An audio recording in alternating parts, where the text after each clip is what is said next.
Continuamos a somar conversas sobre aves e já vamos na número 246. E hoje temos um pato. Bem-vindo, Zé. Vamos lá falar do pato. Vamos. Então conta-nos lá onde é que viste Zarro Bastardo, não é? Onde é que viste Zarro bastardo. este pato? Este pato que é um pato relativamente raro em Portugal, isto foi mais ou menos uma espécie de tweets. Não, eu digo mais ou menos porque na altura em que eu vi isto, ele formalmente não era considerado raridade no país, tanto quanto eu me recordo. Ahm, eu vi em Aveiro, na Exato. reserva Se não era, natural. se não era considerado raridade, era considerado o quê? Não tinha estatuto. Não, não, mas vamos ver uma coisa. Nesta data, em 1990, estamos no dia 4 de fevereiro de 1990, aliás, esta é a primeira espécie de 1990, nós agora mudamos de ano, não havia Comitê Português de Raridades. E as observações feitas em Portugal eram validadas, homologadas pelo Comitê Ibérico de Raridades, mas nesta data praticamente ninguém sabia da existência desse comitê. Embora ele já validasse as observações em Portugal desde 1980 e não sei se 6 ou 7 por aí. Mas eu nem sabia da existência do comitê. Muito poucas pessoas sabiam do Comitê Ibérico. E portanto, mas eu acho que o Comitê Ibérico, quer dizer, as espécies que eram raridade em Espanha eram as mesmas que eram em Portugal, e portanto, se não fosse raridade em Espanha, também não requeria homologação em Portugal. Era mais ou menos assim que aquilo funcionava. Seja como for, para o caso aqui é um bocado indiferente, porque eu nem sabia da existência de comitês de raridades, nem aqui, nem em lado nenhum. O que acontece é que houve alguém que comentou comigo que tinha sido visto um zarro bastardo na pateira da Reserva Natural das Dunas de São Jacinto, em Aveiro. Eu já lá tinha estado uma vez no ano anterior, mas eu na altura, essa minha anterior visita não foi comentada aqui, foi em outubro de 89, porque nessa altura que eu fui lá, por acaso, não vi nenhuma espécie nova e, portanto, acabei por não falar disso aqui nas conversas. Mas houve alguém que comentou, já não me lembro quem foi, que andava por lá, não é tinha sido visto, andava por lá um zarro bastardo. Ora, é preciso explicar que a Reserva Natural das Dunas de São Jacinto, que fica ao pé de Aveiro, fica ali numa restinga que vem desde da Torreira, portanto, no concelho da Mortosa, e que desce, contorna a Ria de Aveiro, por lado ocidental. Essa reserva foi criada em 1978 ou 79, é uma parcela de Pinhal, foi criada, não tinha nada a ver com patos, foi criada para proteger, além da vegetação, também uma colónia de garças boieiras que havia ali na zona, que era a colónia mais setentrional do país. Ironicamente, a colónia, no ano em que foi criada a reserva, desapareceu e nunca mais para lá voltou. Só que, entretanto, depois da criação da reserva, foram criadas duas charcas artificiais dentro da reserva, que passaram a ser conhecidas entre os ornitólogos como as pateiras. Porquê? Porque aquelas charcas acabaram por servir de refúgio a um grande número de patos. Porque a Ria de Aveiro sempre atraiu muitos patos, mas a Ria de Aveiro, propriamente dita, nunca foi nenhuma área protegida, nem parque, nem reserva. E havia muita caça. E então os patos eram todos caçados.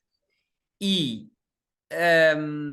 as pateiras serviam de refúgio nos dias de caça, que eram as quintas e os domingos. E, portanto, quem visitasse a reserva de São Jacinto no inverno, essas pateiras, especialmente a maior, tinha lá centenas ou mesmo milhares de patos. Hoje em dia já não é bem assim, porque há muito mais restrições à caça na ria e, portanto, os patos já não utilizam essas pateiras como utilizavam há 30 ou 40 anos. Bem, então, eu soube desse Zarro Bastardo que por lá andava e desafiei uns amigos para irmos até Aveiro, até à reserva de São Jacinto, para ir lá ver o pato.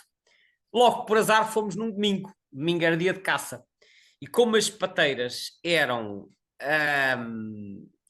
um refúgio e o pessoal da Reserva Natural sabia disso, há um trilho de descoberta da natureza que atravessa a reserva e era interdito fazer esse trilho às quintas-feiras e aos domingos, que eram os dias de caça. Eu não sabia, logo por azar fomos num domingo, quando chegamos lá à recepção da reserva, eu, como disse, eu já lá tinha estado antes, mas eu quando estive antes, acho que era um dia de semana ou era um sábado, não havia restrições, e quando chegamos lá num domingo de manhã, eles dizem-nos, não podem entrar porque só domingo é proibido, ou pelo menos só podíamos fazer uma parte do trilho, mas não podem ir até à pateira. É claro que nós ficámos muito desconsolados, tínhamos ido de Lisboa, que era um bocado longe, então fizemos aquilo que os putos fazem, que é entrarmos à socapa pelas traseiras. Fomos até à saída do percurso e fomos no sentido contrário até chegar ao abrigo, e lá entramos no abrigo, que tinha lá um abrigozinho de madeira que já não existe ao pé da pateira, tivemos lá a ver aqueles milhares de patos todos, e lá vimos o dito zarro bastardo, que era uma fêmea, com uma grande mancha branca ao redor do bico, e que andava lá no meio dos outros patos. Estávamos lá nós muito entretidos a ver os patos, batem à porta. Quando batem à porta, nós fomos ver, eram os vigilantes da natureza que tinham topado que nós tínhamos entrado no abrigo à socapa, apanharam-nos e correram connosco dali para fora, né? Era normal.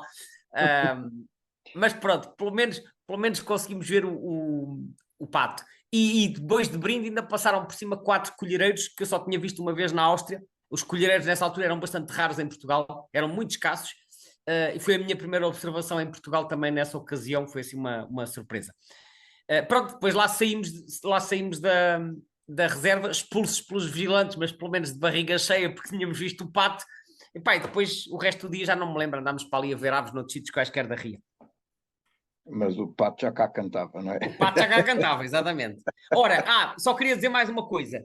Nesta altura, em 1990, não havia cá e-mails, nem alertas de correio eletrónico, nem telemóveis, portanto, era muito difícil saber quando aparecia assim uma espécie mais rara. Hoje em dia, alguém descobre uma espécie rara, mandai uns alertas e passado uma hora ou duas já o país inteiro sabe, né? O país inteiro, estou-me a referir à comunidade ornitológica. Nessa altura não era assim. Alguém via uma coisa, aquilo ia passando de boca em boca, pelo telefone fixo ou de voz, e portanto às vezes as notícias podiam demorar um mês a chegar. Neste caso, como o pato ficou lá bastante tempo, deu oportunidade para ser visto mesmo algum tempo depois da sua descoberta. Ora bem, sendo uma espécie que, portanto, não é daqui e foi digamos, uma ocasião especial ver esta espécie, quer dizer, onde é que eles andam normalmente? Bom, este pato, tal como alguns outros de que nós já aqui falamos, é uma ave de latitudes boreais, portanto é uma ave que ocorre em regiões mais a norte e que, embora seja migrador, inverna em latitudes temperadas, e a Península Ibérica está já a sul da sua região normal de invernada. Portanto, Parece-me que nós já em estamos qualquer um lado bocado que é no o limite. pato mergulhador que vai mais a norte, não é? Vai quê? Desculpa? Parece-me ter visto uma referência que dizia que é o pato mergulhador que vai mais a norte. Do género Aitia, sim. Há outros patos que mergulham, como o pato rabilongo, ou o pato, sim, que é o Clangulia malis, que embora seja de outro grupo, também mergulha, e esse também é das regiões árticas. Mas sim, sem dúvida que os arrebastardos não é o que vai mais a norte, é um dos que vai mais a norte. Portanto, eles nidificam. Eles têm uma distribuição holártica, portanto, ocorrem no Velho Mundo e no Novo Mundo, sendo que no Novo Mundo nidificam essencialmente no Alasca e no Canadá, e depois no Velho Mundo nidificam na Islândia, nos países nórdicos e essencialmente na Rússia, e mesmo na Rússia é só na metade norte, portanto eles vão mesmo até ao Ártico. E depois são migradores, mas como eu disse, invernam em latitudes temperadas, que no caso na Ártica é principalmente nos Estados Unidos, marginalmente também no Canadá e no México, e no caso da Europa nidificam ali nas costas do Mar do Norte, sobretudo Dinamarca, Alemanha, Ilhas Britânicas e um pouco e Países Baixos também muito importante, e depois um pouco também França e outros países ali à volta. Depois também há outras zonas de invernada mais a leste, como no Mar Negro, no Mar Cáspio e no Mar da China e do Japão. E estes que por acaso vão aparecendo aqui pelas nossas costas, vêm de onde, sabes? Há muito pouca informação sobre isso. No caso de Portugal, eu desconheço qualquer observação de aves marcadas no estrangeiro. No entanto, no caso de Espanha, onde a espécie também aparece no inverno, embora seja incomum, há um caso, pelo menos no livro de Birds of the Iberian Peninsula, só vem referido um caso de um indivíduo que foi anilhado na Áustria e que depois foi abatido no inverno. Quer dizer, na Áustria ele deve ter sido anilhado também no inverno anterior, porque eles na Áustria são invernantes. Portanto, presume-se que foi anilhado num determinado inverno na Áustria e que depois foi abatido em Espanha, na região de Cáceres, no inverno de 1990-91. Portanto, é o único caso de uma ave de que se sabe a origem. Eu presumo, mas isto é uma suposição, que como eles nidificam muitos na Rússia, que é a principal zona de nidificação, que haja uma parte da população invernante europeia que venha da Rússia, mas não sabemos muito mais para além disso. Portanto, ele em Portugal, sendo considerado uma raridade, há muitos registros de observação desta espécie? Não há muitos. Aliás, é preciso referir o seguinte: eu há pouco estava a falar do Comitê Ibérico de Raridades, que não considerava a espécie. Quando é formado o Comitê Português de Raridades em 1995, ou seja, quando deixa de haver um Comitê Ibérico e passa a haver o Comitê Português e o Comitê Espanhol, o Comitê Português elaborou uma lista de espécies raras em Portugal, de raridades, que inclui algumas espécies que em Espanha são regulares, como por exemplo a trapadeira dos muros, ou quebra-ossos, ou outros que são regulares em Espanha, mas não são em Portugal. Só que o zarro bastardo não estava nessa lista. Ele continua a ser encarado como uma espécie escassa. Só que, ao longo dos anos, percebeu-se que esta espécie é realmente rara em Portugal e que aparece, não sei, 1, 2 por ano. E então, em 2017, o Comitê Português de Raridades decidiu classificar esta espécie como raridade, por causa de haver muito poucos registros e de haver dúvidas sobre o seu estatuto. Portanto, ele não foi raridade durante muitos anos e, por causa disso, o número de registros exato não está muito bem contabilizado. Ok? Portanto, sabe-se que aparece, eu diria, 1, 2, 3 por ano. Normalmente aparecem indivíduos isolados, ocasionalmente aparecem pequenos bandos. A maior concentração de que há registro, tanto quanto eu sei, foi de um grupo de 6 indivíduos que apareceu em Vila Moura, no Algarve, em janeiro de 2009.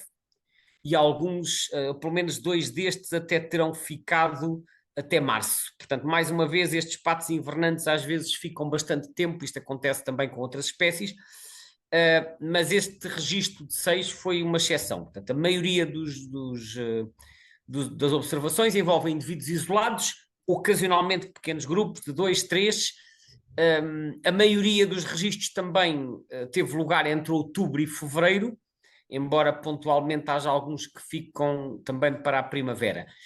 E a generalidade dos registros foi em zonas úmidas do litoral norte e centro, embora haja registros no Algarve, como este que eu referi, mas assim os sítios com mais registros, entre outros, são o Estuário do Minho, a Reserva Natural das Dunas de São Jacinto em Aveiro, as lagoas de Quiaios, ali na zona da Figueira da Foz, a Lagoa de Óbidos, o Estuário do Tejo e a Ria da Albufeira são assim alguns dos locais onde tem havido registros. Há noutros sítios também, mas estes são alguns daqueles onde, enfim, parece ser mais regular, sendo que regular aqui deve ser entendido no contexto da raridade da espécie.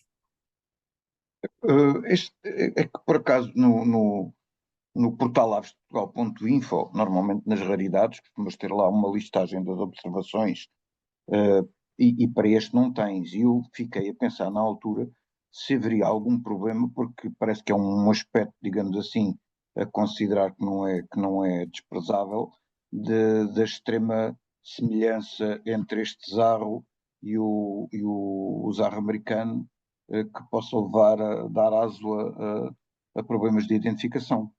Pode, porque o zarro americano, ou o zarro pequeno, como às vezes também é chamado, que é o White affinis, também é uma raridade em Portugal, embora de origem na Ártica. Ambos são assim acinzentados com a cabeça verde, portanto a distinção pode ser difícil. Normalmente, em voo, com a asa aberta, é possível distinguir porque o padrão da risca na asa é um bocadinho diferente, mas fotos pousadas normalmente têm que ser vistas com muita atenção e é possível efetivamente haver confusão ou de ser difícil a identificação precisamente por causa das semelhanças. É verdade que não tem lá a lista das observações, porque quando o Portal Aves de Portugal foi criado, como eu disse, a espécie não era considerada raridade. E a lista das observações homologadas só é dada para as raridades. Desde há uns anos para cá é uma raridade e, portanto, faz sentido, e eu vou tentar ver se consigo reunir essa informação, faz sentido apresentar a lista das observações que estão homologadas para este pato. Eu tenho uma vaga ideia de ter visto uma referência recente, à data que estamos a gravar isto, não é? De observações já este ano, estarei enganado. Houve, no litoral centro, se a memória não me falha, foi na zona da Figueira da Foz, que foi um dos sítios que eu falei há pouco. Okay. Portanto, eles têm aparecido, eu diria que é, vamos ver, dentro das raridades nós temos aquelas que nós podemos chamar raridades anuais, que são raridades, mas que quase todos os anos há uma ou duas observações, e depois há aquelas que são ultra raras e que só aparece uma vez de 10 em 10 anos ou assim. O Zarro Bastardo está dentro do grupo das raridades anuais, tanto que durante uma série de anos não era raridade. Só que atualmente o Comitê Português de Raridades tem critérios quantitativos para as espécies deixarem de ser raridades. Se não estou em erro, tem que ter uma média de 5 observações por ano ao longo de vários anos, e o Zarro Bastardo eu acho que não tem 5 registros diferentes por ano neste momento. Uhum. Portanto, mantém esse estatuto, não é? Para já mantém, para já mantém. Se bem que é preciso também dizer o seguinte: aparentemente, em Espanha, até perto do final do século XX, era considerado divagante. Depois passou a haver mais registros, ainda no século XX. Isto é referido também no livro de Birds of the Iberian Peninsula, embora eles digam que não sabem se o aumento do número de registros teve a ver com o facto da espécie se tornar e realmente mais comum, ou se, pelo contrário, teria passado despercebida devido às dificuldades de identificação. Não se sabe. O que se sabe é que entre 1956 e 1982 havia menos de 2 registros por ano, enquanto que a partir de 1983 o número passou a ser de cerca de 11 registros por ano. Portanto, passou a haver muito mais registros. Mas lá está, pode ter sido das pessoas se tornarem mais, de haver mais observadores, de estarem mais atentos. Não se sabe muito bem se houve um aumento real ou se apenas passou a haver mais atenção. Porque, por outro lado, a tendência global desta espécie, global e na Europa, é descendente. Portanto, eles estão a diminuir. E se estão a diminuir, se a tendência global é de diminuição, é difícil que haja aqui um aumento de registros. Não é impossível, mas é menos provável. Referiste agora que eles estão a diminuir, e essa era uma das coisas que, obviamente, tipicamente aparece aqui nas nossas conversas. Ele aparece com um estatuto global de pouco preocupante, e, no entanto, quando vamos ver o site do EBBA, em particular, quando vamos ver a variação das áreas de nidificação, realmente isto está aqui um mapa muito agreste, que dá a sensação que há muita perda de locais de nidificação da espécie na Europa. Sim, bom, é assim, em relação à situação da conservação e ao estatuto, há aqui vários aspectos relevantes para mencionar. Eu começo por referir que, em Portugal, esta espécie não tem categoria de ameaça atribuída, presumivelmente por ser raridade, e as raridades normalmente não são avaliadas. Em Espanha, ele está como pouco preocupante, o que é curioso tendo em conta que é uma quase raridade em Espanha. Há muito poucos registros por ano. Eles próprios dizem que a população total de invernada em Espanha, há mais do que em Portugal, mas que a população invernante deve ser inferior a 50 indivíduos. Portanto, há muito poucos. Mas, apesar de tudo, ele está como pouco preocupante e ainda mais curioso porque todos os outros zarros em Espanha estão ameaçados. O zarro comum, que é o Aitiaferina, está vulnerável. O zarro negrinha também está vulnerável, que é o Fuligula, e o zarro castanho, que é o Aitianiroca, está em perigo. Portanto, este zarro bastardo, que é o mais raro em Espanha, é o único que no país vizinho não está ameaçado.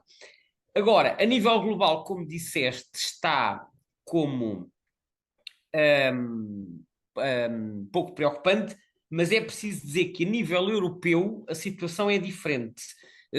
Como ele não aparece na nossa lista vermelha, eu tive que ir procurar esta informação ao site da IUCN, da União Internacional para a Conservação da Natureza, e então fiquei a saber que a nível europeu ele estava até 2015 estava vulnerável, em 2015, aliás, mas depois diminuiu para pouco preocupante. Mas atenção, isto é a Europa como um todo, que inclui a Rússia, onde se situa a maioria da população. Porque na Europa comunitária, na União Europeia, estava vulnerável, mas passou a estar em perigo. Ok? Portanto, de 2015 para 2021, a situação na Europa melhorou, porque se considera que está a diminuir, mas não é uma diminuição muito rápida, mas só na União Europeia considera-se que está a diminuir de uma forma muito rápida. E, portanto, na União Europeia, como nidificante, está em perigo. Olhando para o mapa do EBBA, nós vemos uma enorme diminuição nos países nórdicos, quer na Noruega, que não faz parte da União Europeia, quer também na Suécia. E na Suécia, de facto, que era talvez o país da União Europeia mais importante para a espécie, com cerca de 1000 casais, a população tem estado a diminuir, e talvez seja por isso que ele está considerado em perigo. Agora, a nível fora da União Europeia, o grosso da população está então na Rússia e na Islândia. A Islândia também tem 2 a 3 mil casais. A Rússia tem muito mais, tem dezenas de milhares de casais. Mas sim, estão a Islândia está assim diminuir. um misto de umas quadrículas em que se perde, outras em que aparece. Sim, mas tem muito mais quadrículas laranjas. Portanto, tu percebes que na Europa está a haver uma diminuição Sim. bastante grande da área de presença. E isso, naturalmente, é talvez o que está por trás de classificar a espécie como em perigo na União Europeia. Agora, a nível da população invernante, como te disse, ela concentra-se sobretudo ali nos Países Baixos, na Alemanha e na Dinamarca, portanto, ali no Mar do Norte, que é uma zona de grande importância para a espécie no inverno. Depois também há bastantes na Polónia, na Suécia, portanto, é tudo países ali daquelas latitudes entre os 50 e os 60 graus norte. Já agora só uma nota que convém, porque dá uma sensação que eu quando comecei a dar mais atenção às aves, eu também conhecia esta espécie como sendo o negrelho, que acho que é um nome comum que aparece também com alguma frequência, não é? Olha, aparece, mas eu, apesar de ter feito pesquisas bastante aturadas, não consegui perceber de onde é que veio esse nome. Eu fui consultar bibliografia antiga, fui consultar, por exemplo, o Rei Júnior. O Rei Júnior, um, por acaso, chama este pato Niroca marila, mas portanto, ele já andou a passear por outros géneros, como já vamos falar disso. Ele chama Niroca marila, não lhe dá nome comum e diz que a espécie, ele só registra a espécie porque é mencionada pelo Taite. E o Taite, que também não lhe dá nome comum, diz que houve um indivíduo, um amigo que apanhou em 28 de novembro de 1917, mas não diz onde. O Paulino. Mas o Rei Júnior dá o nome Negrinha e Negrela ao Zar Negrinha, ao Fuligula, que ele chama Niroca Fuligula. E ao Zar Castanho, que é o White Niroca, que ele chama Niroca, ele chama Zarro, que é o nome que atualmente é dado ao White Frina. Ele chama Zarro. E ao White Frina ele chama Catulo, ou Caturro, que é um nome que atualmente é usado para White Colaris. Portanto, há aqui uma grande confusão de nomes nas aves deste grupo. No caso do livro do Manuel Paulino de Oliveira, que é ainda mais antigo, é de 1896, ele chama-lhe Fuligula amarila, portanto, mete num género diferente, também não dá nome comum e diz que é muito raro, quer no Estreito de Gibraltar, quer no leste de Espanha. mas não encontrei em nenhum dos autores antigos o nome negrelho para o marila. A lista do nomes do Germano Sacarrão, em 1962, para as aves de Portugal, não menciona a espécie. E a lista de 1979, em que ele dá nomes para todas as aves da Europa, ele aí, a todas as espécies deste grupo, ele chama zarros. E é o Sacarrão que propõe então os nomes zarro negrinha, zarro bastardo, zarro castanho, zarro decolar e zarro comum, para todas as aves do género Aítia. Quando mais tarde, por volta do ano 2000, aparece outra lista de nomes de vários autores, aí eles distribuem as aves do género zarro com outros nomes, e é aí que eu vejo pela primeira vez o nome negrelho. É possível que esses autores tenham ido a encontrar esse nome noutro trabalho mais antigo, é possível. Eu não sei que trabalho é, pelo menos na bibliografia toda que eu consultei, não sei. Até é um nome que me faz alguma confusão, porque, como te disse, o Rei Júnior refere um nome parecido que é Negrela para o Fuligula. Portanto, às vezes estes nomes eram um bocado intercambiados entre as espécies do mesmo género, portanto não consigo exatamente dizer de onde é que esse nome surgiu. Às vezes consigo, mas neste caso não consegui encontrar a fonte. E quanto ao nome científico e à evolução da taxonomia desta espécie? Bem, o nome científico tem aqui algumas curiosidades também. Em primeiro lugar, este nome, este pato, foi descrito pelo nosso amigo Linneu, Carl Linneu, o que não surpreende, como já vimos, é uma ave frequente na Suécia. O Linneu chamou-lhe Anas Marila. Aliás, o Linneu correu os patos todos a Anas. Mas tem aqui uma curiosidade, é que o Linneu, como sabes, as aves que ele descreveu aparecem quase todas ou no trabalho de Sistema Natura, 10ª edição, de 1758, ou então na 12ª edição, que é de 1766. Mas este não. Este aparece em 1761, num trabalho que é Fauna Svésica, que é um trabalho que eu até agora não tenho encontrado muitas vezes. Portanto, é um trabalho... Peço desculpa.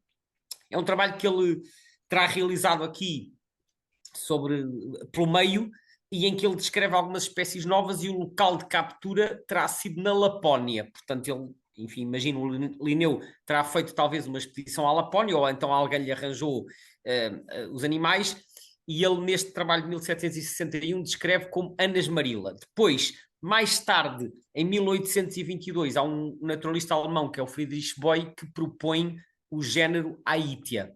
E aí é que o zarro bastardo passa para o género Aítia.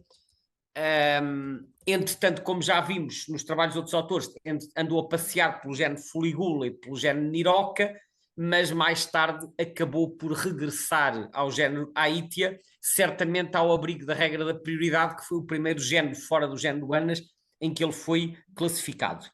Aítia é um nome que vem do grego e que diz respeito a uma ave marinha não identificada, mencionada por vários autores da antiguidade, incluindo o nosso velho amigo Aristóteles e o Esíquio de Alexandria, entre outros.